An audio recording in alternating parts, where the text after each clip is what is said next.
Well, it's time to talk about Martin Luther King's fifth principle of nonviolence. And it's interesting to see that this is the principle that Dr. King spent the most time writing about. Most of the other principles get a paragraph. I think principle 4 gets 2 paragraphs. But with principle 5, Dr. King goes on for a few pages discussing this idea that has so many implications. It may be the most important of the principles for many people because it calls upon them to do something that they probably know they should do. In Dr. King's words, nonviolence, the nonviolent resistor avoids not only external physical violence, but also internal violence of the spirit. Now, external violence toward others can also be psychological. And so from the point of view of someone like me, violence isn't just the overt fighting where people are, hitting each other and attacking each other visibly. It also includes psychological violence that may be a little harder to discern unless you're affected by it. Psychological violence includes humiliating other people. Cyberbullying, for example, would be considered psychological violence, not physical, but still overt. And insulting people is psychological violence. And psychological violence, like physical violence, is directed towards somebody else.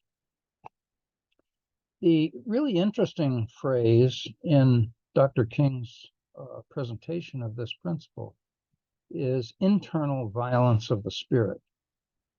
That means resentments and hatreds and grievances that have been nursed and thought over in the mind for a long time. Who does that hurt? That internal violence can only hurt the people who harbor those feelings. And Dr. King basically tells his followers, stop that. You need to replace internal violence with something else. And his suggestion is that we replace internal violence of the spirit with a form of love for others called agape. Agape is a Greek word. It's one of several words for love, all that we would translate in English as love. But agape has a specific meaning. It's sort of an unconditional love for other people simply because they are fellow human beings. And that kind of love implies that you think other people are really cool and interesting, and that they're good rather than bad. Dr. King suggests in many places in his writing that we cultivate that feeling toward others, because from that feeling, many other things can flow. For one thing, agape motivates nonviolence itself. Why should you take care to be nonviolent in your dealings with other people? Well, because they're valuable and because they're like us, and they are potential allies and friends, and so on. That's why he wrote so much about Principle 5. It's because he has to explain this replacement of internal violence with agape. That's a psychologically very sound idea, and it's something that counselors and clinical psychologists help their clients to do all the time.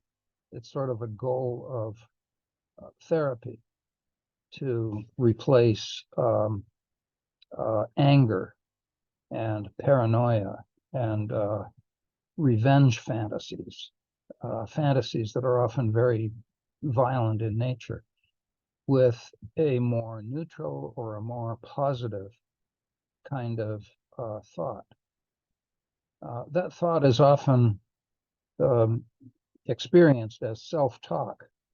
You know, a lot of us go around all day talking to ourselves, and psychologists are interested in whether that self-talk is really negative or if it's just descriptive and somewhat positive or even kind of humorous. People who have a good sense of humor are always seeing, you know, things that are interesting in a funny kind of way.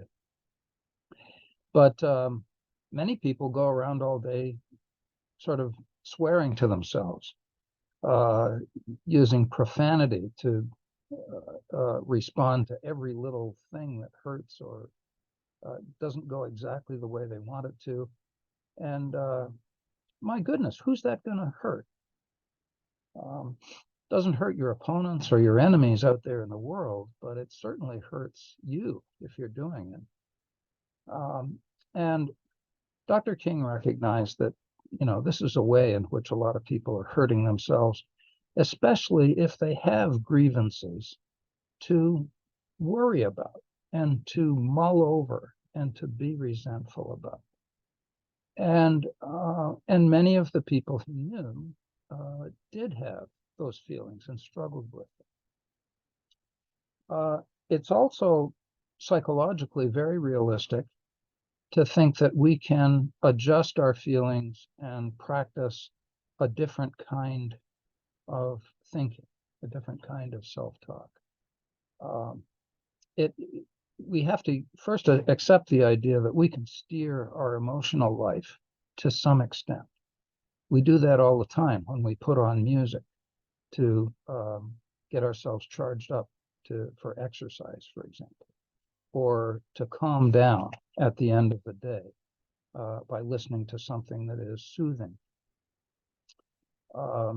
Reading has a similar effect on our moods, and our preference in reading often reflects our preference in what kind of mood do we want to put ourselves in.